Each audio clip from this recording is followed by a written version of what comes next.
It is said it is a neurobiological condition, but condition is a vague term in terms of medical perspective. So we have to objectively think about it. It is autism spectrum disorder.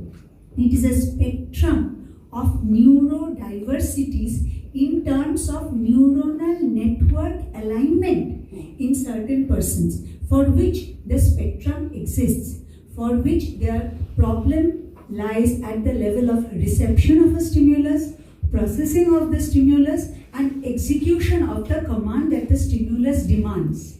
So at every level, we do not know at which level the problem lies, or rather, even we may not call that as a problem. We may not think of it as a natural response of the person who is autistic. But since the execution, we see that at a very executive level, that how the person, if someone is asked to lift a bottle of water, then in that case, I would like to do it as I am talking to you, I am doing it simultaneously. My brain is parallelly thinking about it and executing it.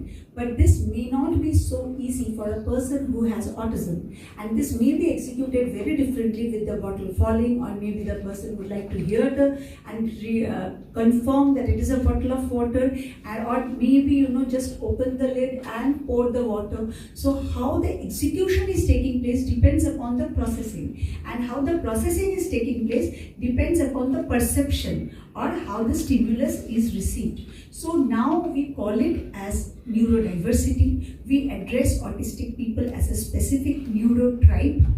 Some call it as a natural part of evolution, and as ma'am and Dr. Lodhi has already mentioned, Malika ma'am, she's commonly, we call her ma'am, that's Malika ma'am.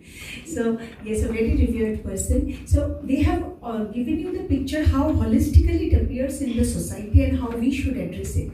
But if I am thinking of myself as an autistic person who is being discussed about, then I would say, then living in the shoes of an autistic person from the perspective of being a mother, as well as someone who is been working with this population, I would say it is very, very different. As it is said by Dr. Stephen Shore, if you have seen one person with autism, you have seen only one person with autism. Similarly, one kind of addressing a problem in autism is just very unique to that person and that condition. That is because it is a whole spectrum of neural diversities, that is the alignment of each and every nerve in the body which finally controls our body.